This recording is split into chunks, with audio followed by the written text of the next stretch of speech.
the 70 countries or so. By the way, this is hilarious because Donald Trump, for some weird reason that I simply cannot understand, because Donald Trump is like at least close to China, close enough to China, and has dealt with China in the past, thought that China would just like back down and call him. And I don't know why he thought this. And now they're going back and forth, and China's like, we're not backing down from this. You want to fucking play this game? Like, we can hold out. So, I'm curious, though, under what conditions at this point would President Trump talk to President Xi about tariffs? Look, I just spoke to the president about this, and he believes that China wants to make a deal with the United States. He believes China has to make a deal with the United States. It was a mistake for China to retaliate. The president, when America is punched, he punches back harder. That's why there will be 104% tariffs going into effect on China tonight at midnight. But the president believes that Xi and China want to make a deal. They just don't know how to get that started. And the president also wanted me to tell all of you that if China reaches out to make a deal, he'll be incredibly gracious. Oh, now he's going. Yesterday he was saying China's paranoid.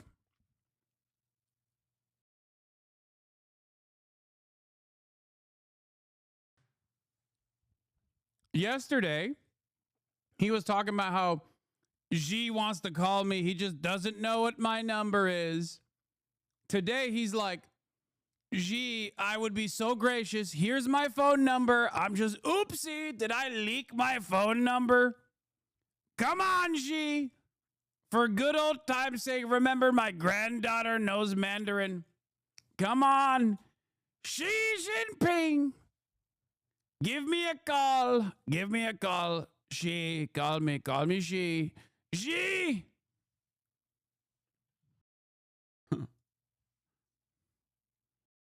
Please, Xi, I've learned how I've learned how to speak Mandarin. Come on, Xi, Tian Shang Tia Yang Hong Ya Hong Tong Tong E. Xi Hong De Taiyang Xi Mao Zedong E. Dao Ling Dao Woman De Xi Feng E. Renmin Fashion Dao Zhang Zhou Zhou Zhu Rain. Xi, call me Xi. Yeah, Xi O A. Yeah, Xi O A. Renmin Fashion Dang Zhang Zhou Zhou Zhu Rain.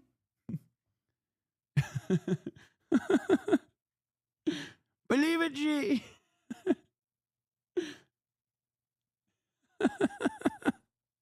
But he's going to do what's best for the American people. So China has to call first? The Chinese want to make a deal. They just don't know how to do it. But the president will be implementing these 104% tariffs on China tonight. Under what conditions? Wait, come on, dude. Mandarin, Trump talking Mandarin is a banger, and you know it. I've had two bangers on the China stuff. The one is like the Chinese hog that hates affirmative action for the Uyghurs and the Tibetans.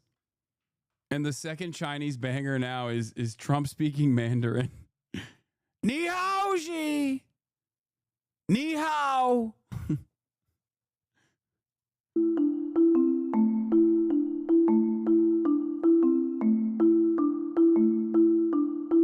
Tensions between China and the United States continue to rise as China blasts JD Vance over Chinese peasants' comments and vows to fight against tariffs. As Trump threatens further tariffs, Vice President JD Vance stirred controversy with his comments that the U.S. was borrowing money from Chinese peasants. I like that a big part of, like, look. I'm gonna say something that's like not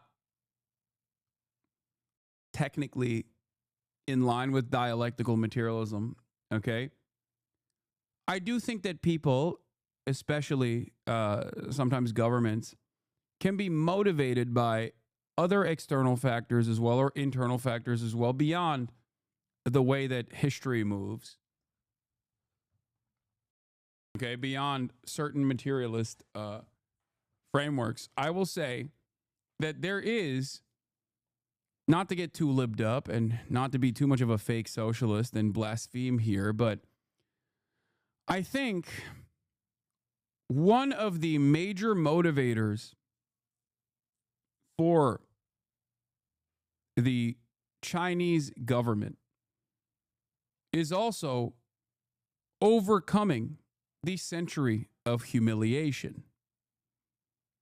And when you say things like Chinese peasants are who we are borrowing money from, that I think probably makes it virtually impossible for the Chinese government to look at that and go, okay, we're going to come to the table and treat you as peers.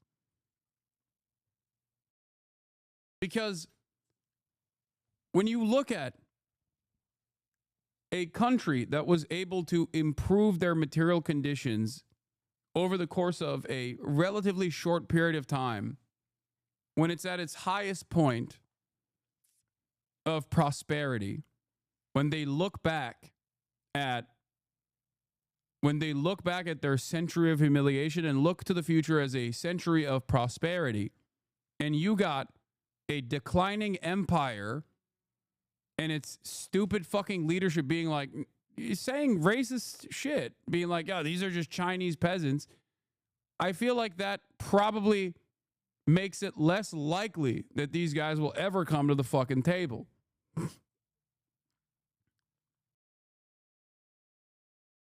That's it. Like, if your goal is we will serve Europe our salmonella chicken and they will like it, they will eat it and they will like it. They will take our hormoned beef and they will eat it and they will like it. Okay? It's just not. And also simultaneously turn around and say things like, we are going to decouple trade from China. And everyone will like it after we designed global trade to constantly rely on places like China to give us cheap commodities at the cost of ruining domestic labor capabilities. It's just, it doesn't seem like a feasible plan.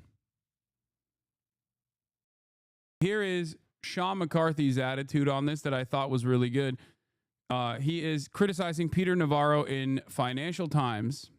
Peter Navarro's words in Financial Times after reading the piece and his demands. He says, Peter Navarro in Financial Times demands that Europeans eat our hormone beef and salmonella chicken. This is something that I've also talked about quite a bit because those are like the places where we could make up for trade deficits. He says that any state-owned enterprises are cheating. This is also true. This is unironically a big part of the European anger as well. Remember Ursula von der Leyen's words a year ago, where I told you, like, Ursula von der Leyen, I showed you, was like very angry at the subsidies that the Chinese government was giving the electric vehicle companies, and therefore they were making EVs at a price point that made it impossible for European manufacturers to compete with. They consider that cheating. This is the basis. They are mad that a command economy will absolutely dominate global trade. And instead of looking at that and going, wait, why don't we do that? We have unimaginable amounts of wealth. Why don't we also do that? Why don't we also use this wealth to drive wages down, or not drive wages down, sorry, drive prices down while keeping wages up through subsidies? Instead of doing that, they're just saying, like, no, they're just cheating. You should also do it the way we're doing it. Freudian slip, yeah. I can't even fucking entertain a hypothetical scenario where European leadership, European capitalists will ever fucking not drive wages down.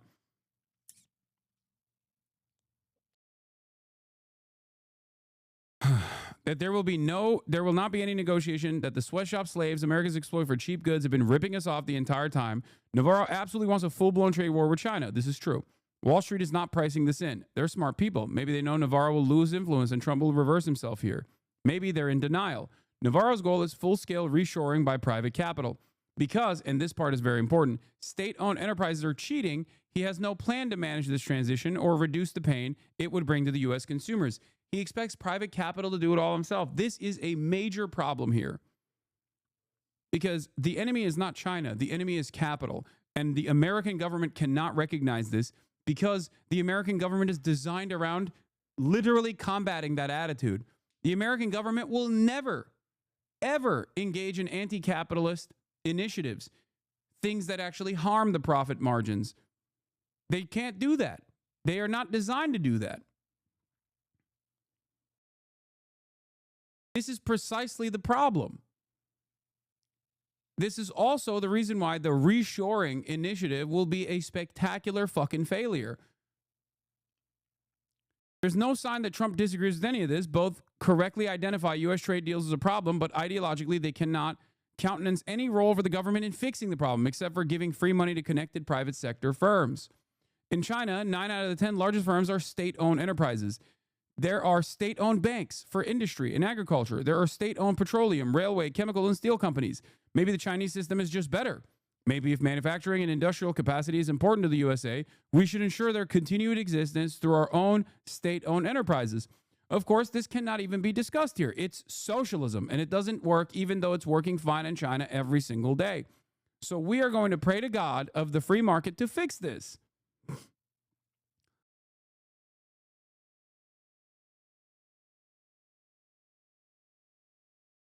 This short-sightedness is not the stupidity of just the Trump administration alone. This short-sightedness is the reason why the maximum, the best you're going to get is the CHIPS Act.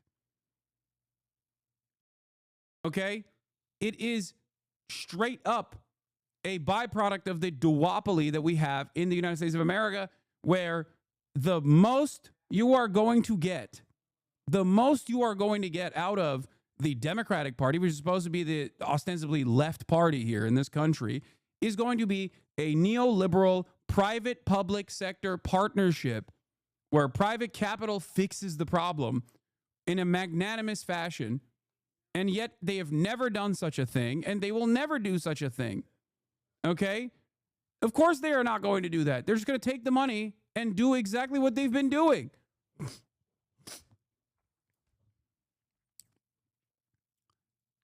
Those short-sighted multinational firms who would rather buy back their own stock than invest in R&D are suddenly going to make long-term investments in reshoring in the middle of a massive global recession. We might as well start making human sacrifices at the altar of Milton Friedman at this point. For now, the stock losses are just numbers. In the weeks and months ahead, they will transition to layoffs and consumer price increases, stagflation. At that point, there will be a major pressure to reverse. At that point, it will probably be too late, unless we want to allow some role for the government. No, I didn't think so. I'll be arrogant enough to say I think financial markets are wrong in their belief that Trump will repeat this usual pattern of getting small concessions and dropping the issue. Navarro is in charge until he causes too much damage to be fixed by a simple reversal. If he had his way, we'd all eat shit for the next 4 years while he waited for his cargo cult private capital to solve everything without any defined government plan. Basically, buckle up, and for the love of God, let's start talking about the need for U.S. state-owned enterprises to fix this mess. That's it. That's it. Because as I've said time and time again, the notion that like, oh, reshoring manufacturing is going to fix this problem is idiotic, because the people that are talking about reshoring manufacturing are actively stating that they have no intention of improving wages. And they have every intention to automate this process so that we can keep prices low. This does not mean better jobs. This does not mean any new jobs at all. This simply means the same wealth disparity that exists and the same depressive forces on the pre-existing jobs that are available still very much exist in this country. People don't want to work in a factory for the sake of working in a factory because they're like super autistic and love being on an assembly line, doing the same fucking steel press motion every day for 8 hours a goddamn day. They like it because they fantasize about the 1965 standard of working a 9 to 5, clocking in, clocking out, and then being able to take care of their children with one fucking parent in a 2-parent household, working and being able to pay for a home and being able to create some semblance of upward social mobility for the next generation because they can go to college and they can pay for college. That's what they're fucking fantasizing about, not the aspect, the menial labor aspect of such things, okay? Very stupid. Baba burada bağırmayın birbirinize ne olur. Kendimi duyamıyorum baba. Düşünemiyorum. Ha. While the WTO technically allows challenges, its dispute resolution system is functionally broken and the consequences have been catastrophic. This dispute resolution system is also functionally broken as a consequence of America undermining the court's power, by the way, the World Trade Organization's power. We did that. The U.S. has brought several high-profile agricultural trade disputes to the WTO, targeting foreign bans on poultry, hormone-treated beef, and genetically modified crops. In nearly every case, the U.S. prevailed, but the victories did not matter. The EU's ban on hormone-treated U.S. beef was challenged in 1996, ruled illegal in 1998, and yet the EU has not lifted it. Name one charity you have donated to that goes directly to improving the material conditions of Palestinians. Wait, what? Dog, I've raised literally multiple millions of dollars for charities that actively work on the ground. What?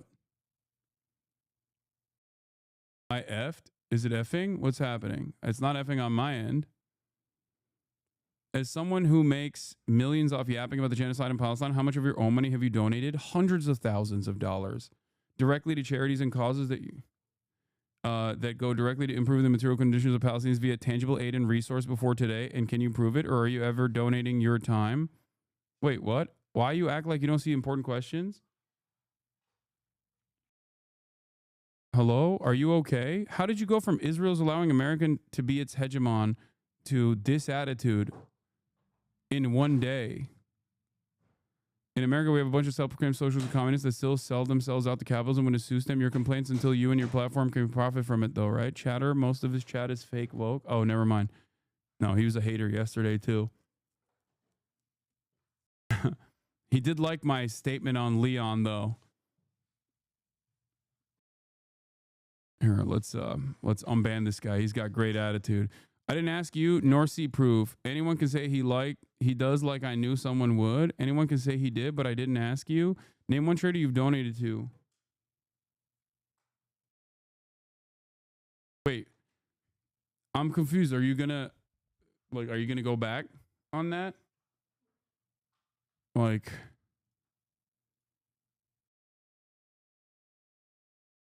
yeah, this is one of the many different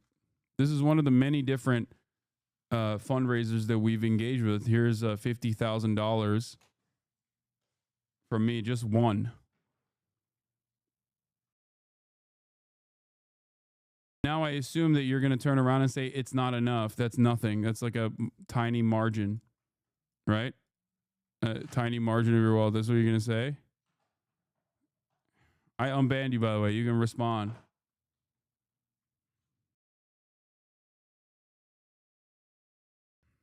Yeah. Here are the funds that went to ANIRA, Palestinian Children's Relief Fund, Palestine Red Crescent Society, and medical aid for Palestinians.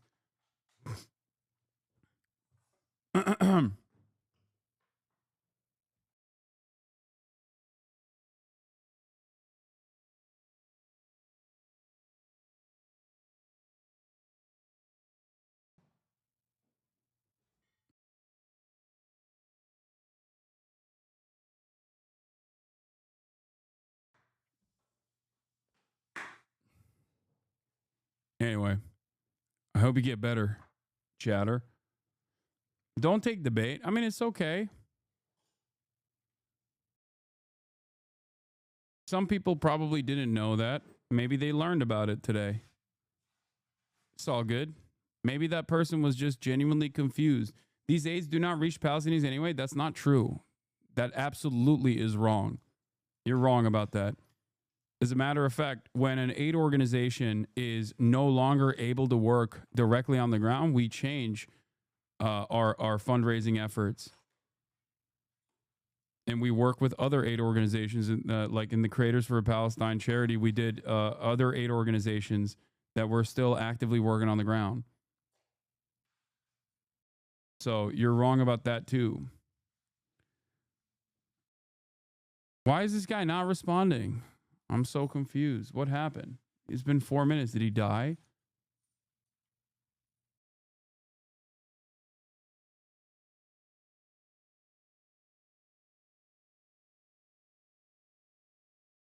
Okay.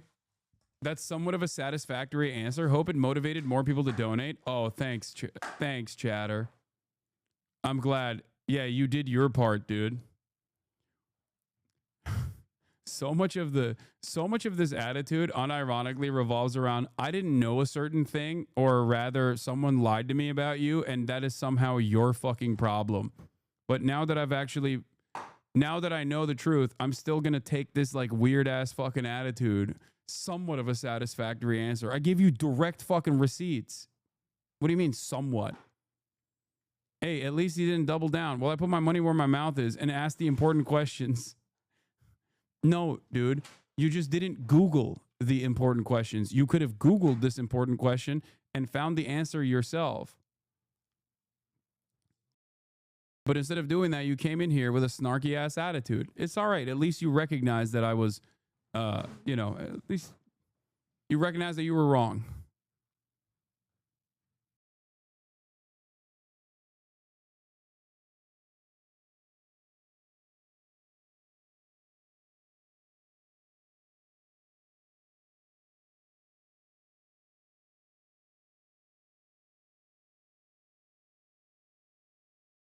And then he acts like this silly ass question in a pro-Palestinian community is going to urge more people to donate. Thank God. Like, it was actually for good reason. So Google is going to tell me better than you how much you donated? Yes. Unironically, yes. And how am I wrong when only asked the question? I was just simply asking a question. You didn't ask a question.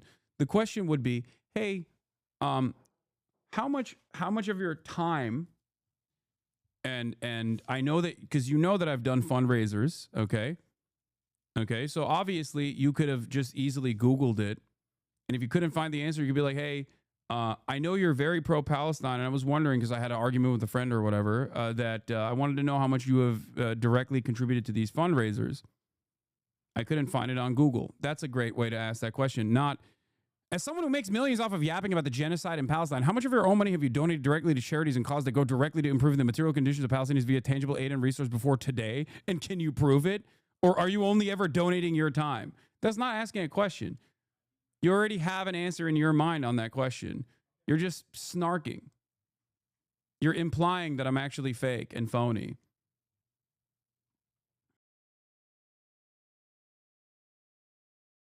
You're being rude and an asshole and engaging in bad faith and then trying to massage your way out of it and being like, I just only asked the question. We all know what you were doing.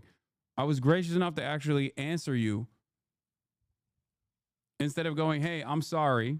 I was wrong about this. I was lied to, and I'm going to reconsider the people that have lied to me about this shit and whether they are being honest next time around. You still fucking yell at me over it. I implied it would have been fake if you hadn't. Okay, chatter. Thanks. We all know what you're doing. 38,000 people in here. Every single person knows exactly what the fuck you're doing.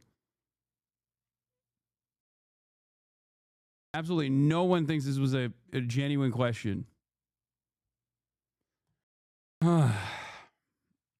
Yapping about genocide, he fucking says. This is not a negotiation. For the U.S., it's a national emergency triggered by trade deficits caused by a rigged system. President Trump is always willing to listen, but to those world leaders who, after decades of cheating, are suddenly offering lower tariffs, know this. This is just the beginning. It's not about tariffs, okay? It is not about tariffs. It's about trade deficits, and it's about also stopping the Chinese manufacturing dominance around the globe because it gives China too much power. 中方对中美经贸关系的立场已经讲得很清楚了。听到这位副总统说出这样无知又缺乏礼貌的话，令人诧异，也感到悲哀。美方滥施关税，严重侵犯各国的正当权益，严重违反世界贸易组织规则，严重损害以规则为基础的多边贸易体制，严重冲击全球的经济秩序稳定，是典型的单边主义。 This is a typical example of unilateralism, protectionism, and economic 保护主义 bullying. 经济霸凌，遭到国际社会 And has been 普遍 widely 反对 opposed。by the international 中方对 community. 此 China 强 strongly 烈 condemns 谴 and 责， firmly opposes 坚 such 决 actions. 我要再次 I 强 would 调 like to，reiterate that there are no 贸易 winners in a 战、 trade war or a 关 tariff 税战 war. 没有赢家，保护主义没有出路。 Protectionism offers no way out. 中国人不惹事， These 也不 Chinese, 怕 the 事， Chinese people do not provoke trouble, but we are not afraid of it. 施压、威胁和讹诈不是同中方打交道的正确方式。中方 China will take all necessary 必将 countermeasures 采取必要措施，坚决维护 to 自身 resolutely 正当合法 safeguard its 权益。 legitimate and lawful rights and interests. 我想美方的 The actions of the U.S. 所 side 作 have 所 not 为 demonstrated any 没有 genuine 体现 willingness 出 for 想要 serious 认真对话 dialogue. 的意愿。美方如果真的想谈， If the U.S. truly wishes to 就应 engage 该 in 拿出 talks, it should 平 adopt 等、 an attitude of equality, 尊重、 mutual respect, 互 and 惠的态度。 reciprocity. 如果美方置两 If 国 it persists 和 in 国际社会 disregarding 的 the common 利益， interests of both countries and the 力打 international 关税 community 战、 and insists on 贸易 escalating the 战， trade and tariff 中 conflict, 方必将 China 奉为 will, 到 as 底。 always, fight to the end. So they've signaled that they're not going to stop. On the other hand, Trump, for some weird, indecipherable purpose, thinks that he will absolutely stop. What is this? As an American from a semi-affluent upper middle class background, this video is full of knowledge I've craved and have been denied by uninformed ideologues and Western media. Thank you. This is from 4 months ago from a channel called Red Pen, a summary of Xi Jinping's governance of China. I kind of want to watch this. We might actually dive into that after this. A tit-for-tat trade war. Markets are dreading it, and most world leaders are trying to avoid it, but not China. It's hit back with a 34% tariff of its own. It's taking the fight to Trump, and this is what escalation looks like. When Trump first came to power, US tariffs on Chinese goods weren't much higher than they were on the rest of the world. But Trump, across his 2 presidencies, has amped up the pressure. Within months of coming into power the second time round, he slapped a 10% tariff on China, then another 10% in March. And that was before Liberation Day, where he hit the country with another 34%. China hit back with 34% of its own. So Trump, well, he threatened, as you can see here, 50%. That would take the effective tariff to 124%. At that level, you're effectively shutting down trade. And this is why he's doing it. His least favourite chart. It shows the US is importing far more from China than China takes back. The deficit's been building steadily. It accelerated in the 2000s after China joined the World Trade Organization and Beijing reformed the economy, boosting exports of electronics, toys, machinery, building what we now call the world's factory. Well, Trump, he's been trying to shut it down. And his mechanism for doing that is tariffs. China is defiant, though. It says it can withstand a Trump assault. And as you can see here, it has become less dependent on the US market for its exports. This is the percentage of Chinese goods going directly to the US. But it doesn't tell us how much trade China has been diverting through other Asian countries like Vietnam, for example, to dodge US tariffs. Well, Trump has wised up to that. He's imposed crippling tariffs on countries across Asia, shutting down those routes. And for all its fighting talk, China does want to negotiate because it will feel economic pain from this, as will US exporters who sent $143 billion worth of goods to China. Prices will go up for consumers, growth will slow. And among it all, it's hard to see who the winners will be. Mistake upon a mistake. Overnight, China hurled these new accusations at President Trump as it took action, bracing for a real trade slugfest. President Trump is now promising a new 50% tariff on China, on top of the other new tariffs, which are on top of existing tariffs. Combined, this would make U.S. tariffs on imports from China a whopping 104%. And yet, despite all this tough talk, the markets, they seem a little less agitated this morning. After days of these massive losses and trillions of dollars in value evaporated, U.S. stock futures are pointing up, for now at least. It comes, and it may be because of the fact that some members of his administration have relented on their no negotiation stance. Some members of the administration. The markets in Asia, you can see right there, most of them rebounded after their sharp sell-offs. This comes, though, as China accused the U.S. of blackmail, and China is vowing to, quote, fight to the end if the president moves ahead with all of his threats. So let's get right to CNN's Mark Stewart in Beijing here, because the rest of Asia is in a different place than China is right now, and China really seems to be gearing up for a serious fight. Indeed, John, despite what the White House may want, China and Beijing is making it very clear that it's not going to budge. And once again today, we saw this shift from diplomatic language to something that's China defined after Trump threatens additional 50% tariffs. China is escalating after Donald Trump started this. China is not escalating. They're not escalating. They're reciprocating. These tariffs are reciprocal.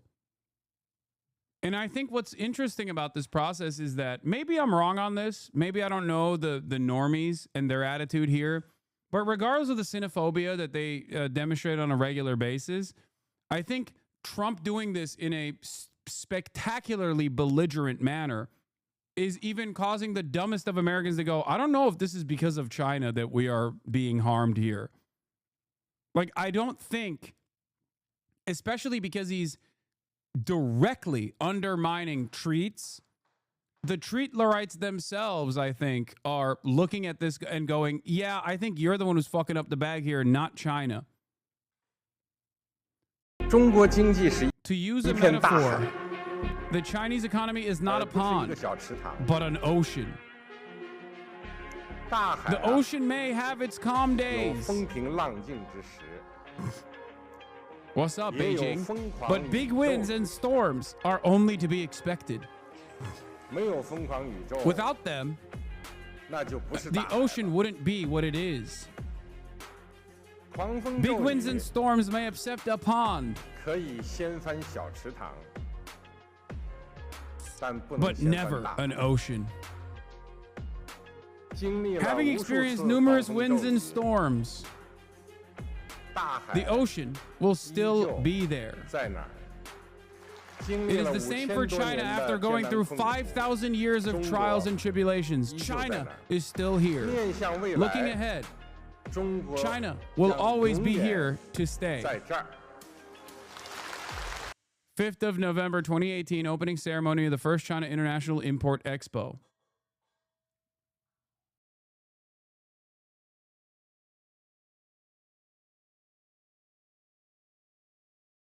Senior research fellow at Channel 4 News being interviewed. Senior research fellow says trade war is a blessing in disguise for Xi. Time stamped. Let's take a look. Rise up. How much will the Chinese economy be able to cope without that trade? Well, interesting to say this. I mean, 34% or 50%, it doesn't make much difference at all regarding the Chinese economy, because essentially what Xi Jinping wanted to do, it is want to achieve that sense of technology self-reliance. It wants to achieve that sense of economic self-reliance. So to some extent, this trade war come almost like a blessing in disguise for Xi Jinping, for him to be able to boosting domestic consumption that he's aiming to do. But however, yeah, this was another aspect of the Chinese economy that they were trying to work on anyway, which was boosting domestic consumption of domestic goods. So this basically is a forceful way to do that. Let's put it this way. I think in the short term, it will be extremely painful for the Chinese economy to be able to make that transition. So I think in the short term, it will be something quite disheartening for the Chinese population.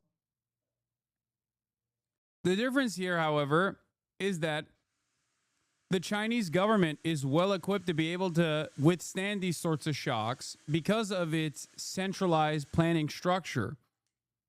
When all the banks are owned by the government, when all the trades are owned by the government, when all the businesses are owned by the government, they have a lot more power to restructure their economy virtually overnight. When the government, on the other hand, works at the behest of capitalist corporations in a place like the United States of America, they do not have this kind of fast-paced restructuring that China can engage in. This does not mean that there won't be impacts. This does not mean that there won't be issues in the short term. But if there is a country that is able to overcome these economic shocks, it is a country that has a central planned economy. This is precisely the reason why, when a lot of the analysts in the West made a great ordeal over the real estate issues that took place, like the was it Evergreen disaster in China, the reality inside of China was Evergrande disaster. The reality internally in China was very different.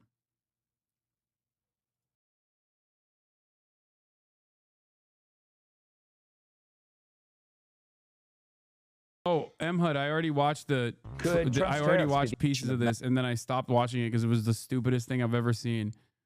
Greg Buttfeld talking about how the tariffs are going to be the ultimate testosterone because they're so stupid.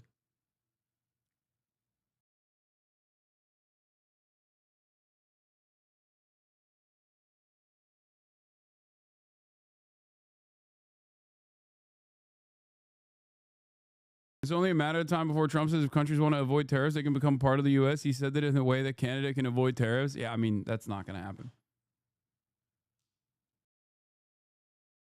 Do you see what I'm saying, though? Like,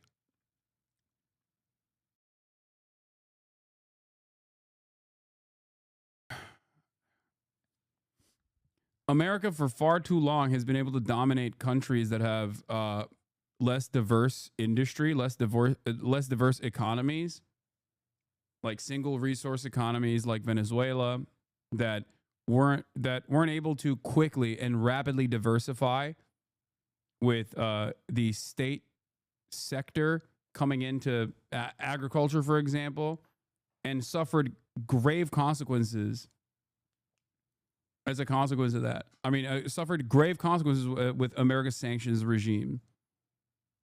Venezuela is a great example of this. America is able to dominate Venezuela, but I don't think America can dominate China with the same ease, because not only do they have a robust, not only do they have a central planned economy, but they also have a robust manufacturing capability where they can overcome external pressures and external shocks such as this one, even if in the short term they stand to lose. I think that it's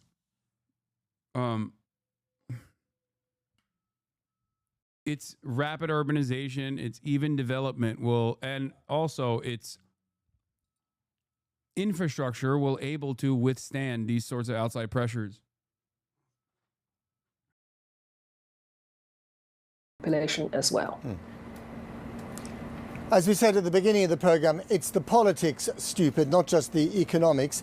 How much of this is a political standoff between the United States, the existing superpower, trying to contain China, and China flexing its muscles to show to its own people and the rest of the world that it's very much arrived on the stage? Well, absolutely. I think on the one hand, it is more to do with the domestic public opinion towards the United States. I think really throughout the last 8 years, the Chinese public opinion has really been shifted from that sense of admiration towards the United States into the very deep, strong sense of anxiety and annoyance. So Xi Jinping will have to respond to that sense of public opinion. That is to say, he cannot afford to look soft in front of President Trump. That's one layer. Now, I think the second layer in here, as we said, is all about politics.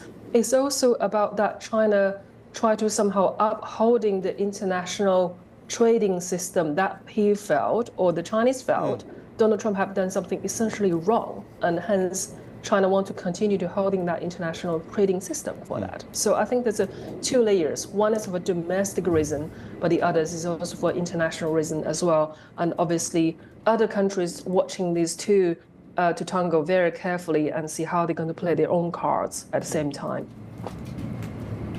Very briefly, before we move on to something else, do you think this could actually become a proper war, between China and the United States? Because often that's what happens with trade wars. Well, interesting enough, I think for Donald Trump, he's most likely to waging a trade war against China rather than waging a real military escalation towards China. It's not really in Donald Trump's mindset that it's all about military conflict. But I think instead, what he's trying to do is trying to addressing this sense of the difficulties that the American population has suffered. And then on the other hand, I think the Chinese also would prefer to deal with this in economic terms rather than the military terms. Now, here in Washington, Donald Trump's team argue that their tariffs are a kind of shock therapy designed to reset the global economy in America's favor. But for the record, regardless of my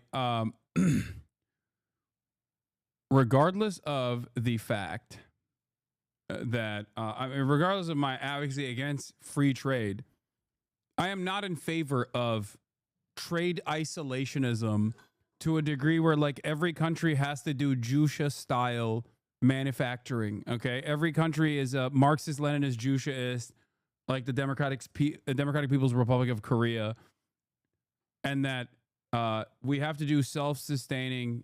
We have to have a self-sustaining economy across the board. Okay, I think that's kind of stupid. You know, there are like, I like drinking coffee. Okay, I'm a fan of drinking coffee, which means automatically that I'm not in favor of this, because you can't have it. You just can't build it here. That's not a thing that you can do. I like bananas. It's like one of the few fruits that I consume.